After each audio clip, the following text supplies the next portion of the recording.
A police complaint filed by an army major into the killing of 4 soldiers at a military station in Punjab's Bhatinda says 2 unidentified masked men in kurta pajama were seen at 4:30 this morning. They were seen running towards a jungle near the army facility as per the FIR. NDTV has accessed a copy of the FIR filed by the major. The 4 soldiers killed in the firing incident belonged to an artillery unit of the army. The FIR says one of the masked men spotted at the military station had an INSAS assault rifle while another carried an axe. 4 soldiers were killed in the incident of firing inside Bathinda military station in Punjab this morning. And these are the details that have been put out in the FIR now. Vishnu Shom is joining us live from the studio and Vedant is joining us live from Bhatinda. Vishnu, coming first to you. It's extremely worrying that 16 hours have lapsed but no one has been apprehended for the firing that killed 4 Jawans. Is this a security breach? I think the bigger concern is that we don't even know who these individuals are, because to pointed questions to the army on whether these were army Jawans, whether they could actually confirm that, there is no answer at this stage. What they are saying is that they're trying to find out. Now, this raises some important questions, because in a situation like this, if it is, for example, a fratricide incident when a soldier or soldiers turn the gun onto other soldiers, then there's immediately a head count which is done. So to a specific question on whether the army has been able to confirm that these were army soldiers involved in this incident at the Bhatinda military station, the answer is we don't know as yet. And therefore, since they don't know as yet and there is no official statement, in fact, no statement even off the record or any detail on who these individuals might actually have been, we need to consider all possibilities. Was this a case of fratricide? Was this some soldiers who were upset for some reason, they turned the gun? We've seen fratricide in the CRPF armed forces as well. Was this a terror attack? That's not been ruled out at this stage. Essentially, at this juncture, nothing has been ruled out at all. So that's where the present situation is. Now, how many hours has it been, Maha? What, 16, 17 hours since this incident took place? 4 Indian Army soldiers are dead. Yes, Vedant is getting us more details now. Vishnu from Bhatinda. Vedant, give us more information from the FIR. What is the description of these assailants? Maha, let me first give you a sense of what the situation is on the ground. So the area continues to be cordoned off and sealed, and what the police are also telling us right now is that a joint probe, the army along with the Punjab police, continue to investigate this particular incident to ascertain more facts, and as Vishnu pointed out, to ascertain the identity of those unknown men who were involved with this incident. Now, the FIR has certain very important details, but before I come to the FIR, let me also tell you that the police, my police sources in Punjab police, they have told me that they've been able to find 19 empty shells of INSAS rifle. So they will be sent for forensic analysis. So those 19 empty shells of INSAS rifle have been found. Other than that, the FIR that we've been able to access, that has some important points. First, of course, as you pointed out, this is an FIR which has been filed by an army major, and it talks about how these men were in civilian dress. So, of course, as Vishnu also said, that there's no clarity as to whether this was a fratricidal incident or not. The FIR says that these men were in civilian dress. They were in kurta pajamas, and their faces were masked, and it has a lot of detail on how these men actually started running towards the jungle, because one officer, as per the complainant, actually saw them, and this was 4:30 in the morning when this incident was reported. But two things, all the senior police officials that I've spoken to in the Punjab police, they continue to say two things. One, that it's not a terror attack. That's what the police are saying as far as any confirmation, because as Vishnu is also pointing out that no possibility can be ruled out at this moment. But what the police continue to say is that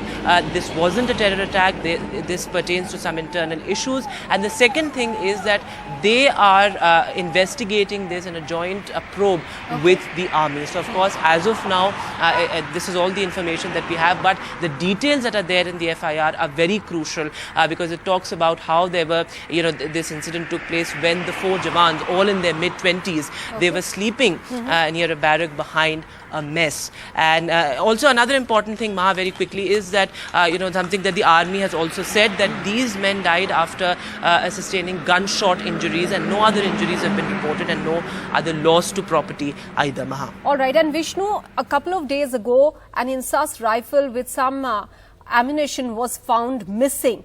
Is this the same rifle? Do we have any details and clarity on that?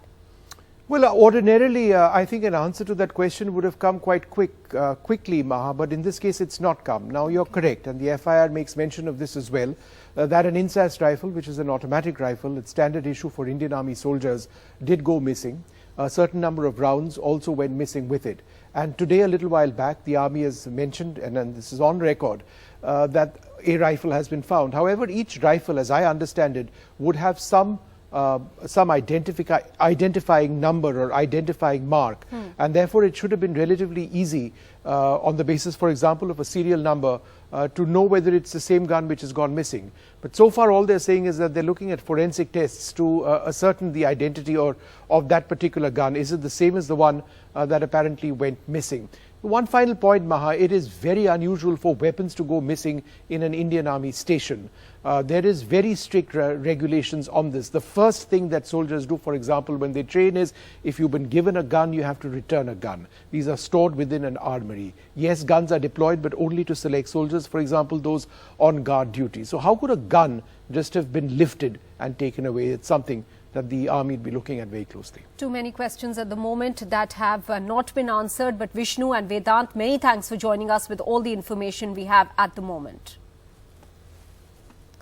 Let's move on now. The BJP has been hit by what it was trying to avoid in Karnataka, a rebellion. This after their first list of 189 candidates had 52 new entrants. Some old-timers and former MLAs have decided to quit, like Lakshman Savdi, a close confidant of B.S. Yadurappa. Meanwhile, former Chief Minister Jagadish Shettar, who had openly rebelled yesterday, met Party Chief JP Nadda in Delhi today, and it is likely that he could in fact be accommodated now. Shrija brings us all the details in this report from Karnataka.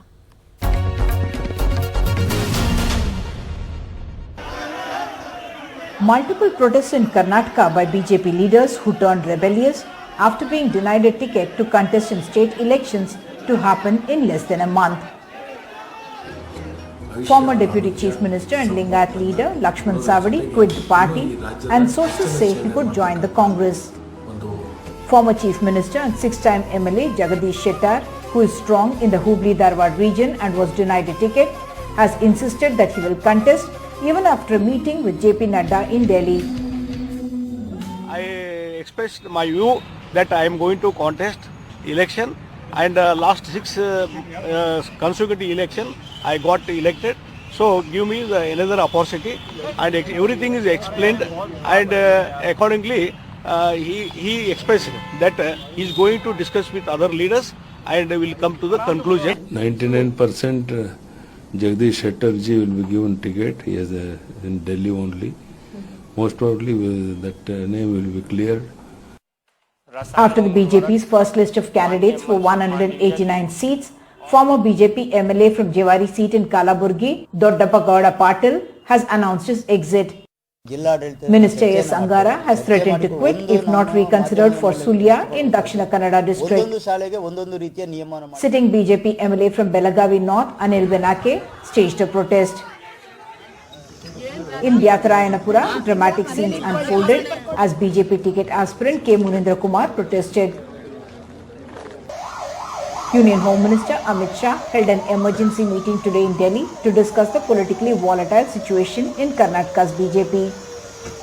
This even as the BJP has set up interesting challengers for the two Congress chief ministerial candidates. BJP Minister V. Somanna, a Lingayat, will take on Siddaramaiah in Varuna. BJP's R. Ashok is pitted against D.K. Shivkumar in Kanakapura.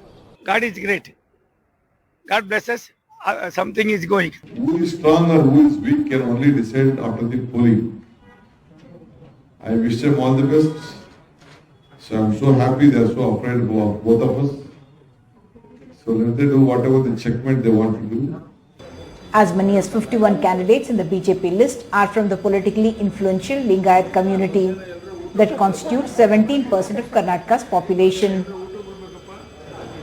32 candidates are from OBC, 30 SC, 16 ST and 8 women. There are no Muslim candidates. In Bengaluru with camera person Kumar and Srija, Uma Sudhir, NDTV. We now go across to Pratibha Raman, who's joining us from Bengaluru, and Akhilesh Sharma, who's joining us here from the Delhi studio. Pratibha, coming first to you, why is it likely, Pratibha, that Jagadish Shettar could be accommodated but not the others who've threatened the party? Well, in fact, right now, Maha, you need to understand that BJP is working on thin ice because, number one, if we have to date back to March when the candidate list was actually incorporated or put together by the top leaders, they were keeping in mind that there need to be fresh faces that has to be introduced here. And that goes by the RSS principles as well as BJP's principles in the current state that they are in. And now that Jagadish Shettar has been pretty vocal with respect to getting a ticket in this upcoming election in Karnataka, perhaps the fact that, election in Karnataka is quite candidate-centric rather than party-centric, unlike other parts of India, this could prove to be putting BJP on the back foot, and which is precisely why BJP would perhaps rethink their game plan and think of letting Jagadish Shettar contest elections in this period of time. But this could have many more repercussions because this will also lead to other rebel leaders, especially people like Ishwarappa as well as supporters aiming to fight for a ticket, and which could put BJP on the back foot. So, Akhilesh, under these circumstances, what is the BJP strategy going to be now since it's been hit by this rebellion? Well, the first priority for the BJP is to tackle the rebellion by Mr. Jagadish Shettar because he's a stalwart, he's a former chief minister.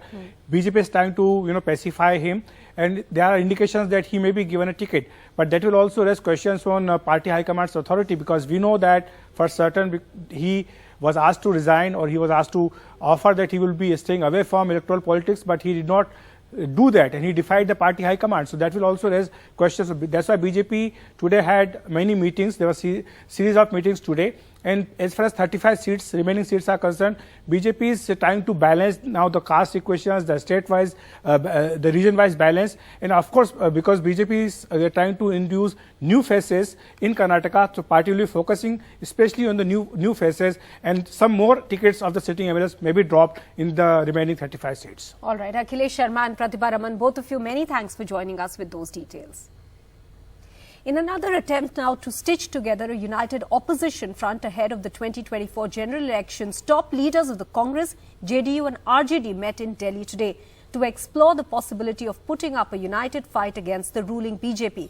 While some parties have cleared their stand on the question of joining a Congress-led front, others have shown an inclination towards a third front, which will be minus both the Congress and the BJP. Under these circumstances, is a powerful opposition alliance a pipe dream, or can it be a reality? Sunil Prabhu explains. Bihar Chief Minister Nitish Kumar and his deputy Tejaswi Yadav meeting with Congress President Mr. Kharge and Rahul Gandhi in New Delhi. A significant milestone in the attempt at opposition unity ahead of the crucial 2024 Lok Sabha elections. Sources say the leaders agreed that all like-minded opposition parties will sit together soon and decide the main issues to take on the BJP in 2024. Parties will also refrain from taking unilateral stands on major issues. अधिक से अधिक पार्टियों को पूरे देश में एकजुट करने का प्रयास करें, और उसके लिए हम लोग अपना कोशिश करेंगे। हम यहाँ पर एक ऐसी ऐतिहासिक मीटिंग की और बहुत सी चीजें हम चर्चे में लाए। ये एक प्रोसेस है, और ऑपोजिशन का जो देश के लिए विजन है उसको हम डेवलप करेंगे। As 2024 Lok Sabha elections draws closer, opposition parties have been exploring new equations to take on the incumbent BJP. However, while some parties have cleared their stand on the question of joining a front, others have sent out mixed signals. The Trinamool Congress, for example, had initially announced that it would contest the Lok Sabha polls alone. However, the party appeared to be changing its stand after Rahul Gandhi was disqualified as an MP, with Mamata Banerjee calling upon opposition parties to unite and throw the BJP out of power. The Bharat Rashtriya Samiti, led by Telangana Chief Minister K. Chandrasekhar Rao, has made moves for the opposition front but does not want the Congress in it. Another key opposition force that is yet to make clear its stand on joining any front is the Aam Aadmi Party. The party recently got national status and is in power in Delhi and Punjab. भ्रष्टाचार के दलदल में डूबे कुछ दल जब एक जगह इकट्ठे होते हैं तो महागठबंधन बनता है. A beginning has been made to forge political unity for what the opposition calls saving the constitution and the country. But most political parties understand the internal contradictions and the regional differences, but officially they are not ready to give up. In New Delhi, Sunil Prabhu, NDTV. Now, even as the Congress is looking at 2024, they are yet to put their house in order for the 2023 Rajasthan polls. But now, a day after Sachin Pilot's fast against corruption, the Congress High Command has indicated a major surgery will take place in the state of Rajasthan. The party in charge of the state, Sukhjinder Randhawa, met with Congress President Mallikarjun Kharge and appraised him of the developments in Rajasthan. Officially, the party has asked for a report to be filed from the state, and other leaders have been asked for their opinion as well, and a decision immediately has been deferred on Sachin Pilot. But top party sources have indicated that a major surgery will take place in the state. The timing of the operation is to be decided, but action will be taken. We will not allow a replication of what happened in Punjab, which affected the party in the state elections, is what is being indicated at the moment. The party high command has already indicated and supported Ashok Gehlot in the present tussle. आपके कुछ अपने हैं वो भी सवाल खड़े कर रहे हैं. अच्छा माहौल बन रहा है, नैरेटिव सरकार के प्रति बदल रहा है, चाहे सचिन पायलट हो या अन्य नेता हो. क्या उनकी बयानबाजी से लगता नहीं कि स्कीम्स से लोग गुमराह होते हैं? या हमारा लक्ष्य वही महंगाई राहत. हम एक लक्ष्य को लेकर चल रहे हैं, महंगाई राहत. उसके अलावा हमारा कोई ध्यान जाते ही नहीं, राइट लेफ्ट जाते नहीं ध्यान, ना जाएगा. सचिन पायलट जी ने जो मुद्दा उठाया है करप्शन का, मैं उसके साथ सहमत हूं. उठाने का तरीका गलत है. राजस्थान में जब विधानसभा का सेशन चल रहा था, उस टाइम हाउस में गवर्नर एड्रेस पर इनको बोलना चाहिए था कि जी क्या केसेस जो हैं उनका आप क्या कर रहे हैं. वो उनको एक बहुत बढ़िया प्लेटफॉर्म था जहां अपनी पूरी स्टेट की बात और लोगों को पता चलता कि सचिन पायलट करप्शन के अगेंस्ट बात कर रहे हैं, और वो सीएम को उसका जवाब देना पड़ना था वहाँ. Sunil Prabhu is now joining us with more details. Sunil, should Sachin Pilot be expecting a show cause notice from his party anytime soon? And what are you hearing of Pilot's next likely move then? Well, they've really put him in a spot, and I think a show cause notice, given the kind of indication that we've got from the Congress High Command, makes it very, very difficult for them now to retract. It is, as they said, a question of timing. The decision to do the major surgery is there. The timing of the operation will take place in Delhi. When do they do it is a question of something that they will have to work out. So really, at this present time, the Congress needs to have all its hands on board, especially when it's a make or break election in Karnataka. What kind of signal are they doing? What kind of thinking is taking place within the Congress leadership? They've been growing hot and cold with Sachin Pilot. At one stage, they wanted him to become the Chief Minister. On another front, now they want to take action against them. Clearly, somewhere down the line, nobody is really being able to see what needs to be done. But you heard Mr. Randhawa, the new party in charge, who's quite categorical in his assertion that I don't want Punjab to be repeated. This is something that we will not accept at this present juncture. So the Congress High Command has already, and this wouldn't have been, officially put out without the clearances of the Gandhis or, for example, Mr. Kharge, where they have backed Mr. Ashok Gehlot completely. So the writings on the wall for Sachin Pilot. It really leaves him little or no choice in terms of finally, after the Congress party acts, to do or take some major decision. All right, Sunil Mai, thanks for joining us with all those details. Now, there seems to be some respite for the people from high prices if March trends are to be relied upon. Inflation eased to a 15-month low at 5.66% in March. Sakshi Bajaj has more details. That's right. In good news for India's economy, retail inflation has eased and industrial output has risen. Now, retail inflation has eased to a 15-month low. It has come in at 5.66% versus 6.44% in February. Now, this essentially means that headline inflation is within RBI's tolerance band of 2 to 6%. Adding to the cheer, of course, is the fact that food inflation has also slowed to 4.79% versus 5.95%. Now, remember, food inflation has a significant weightage on the overall basket, and therefore this is a big boost. Now, experts also believe negative inflation for vegetable oil and edible oils indicates that rates are in fact now coming down. However, some experts believe that rising milk and gold prices remain an area of concern. Now, rural inflation has come in lower than urban inflation for the first time in 9 months. Industrial output also rises to 5.6% in February, with electricity growth and manufacturing really leading the jump. Well, and Kolkata Metro created history today as it ran through a tunnel under a river for the first time in the country. The metro rail, which had only officials and engineers on board, ran under the Hooghly from Kolkata to Howrah on the other side of the river, terming it a big moment and a historic event. Rather, the Metro General Manager said trial runs between Howrah Maidan and Esplanade station will be conducted from the next 7 months, following which regular services will be conducted on the stretch beginning soon. Trial runs on the 4.8-kilometer stretch of the underground section will commence soon.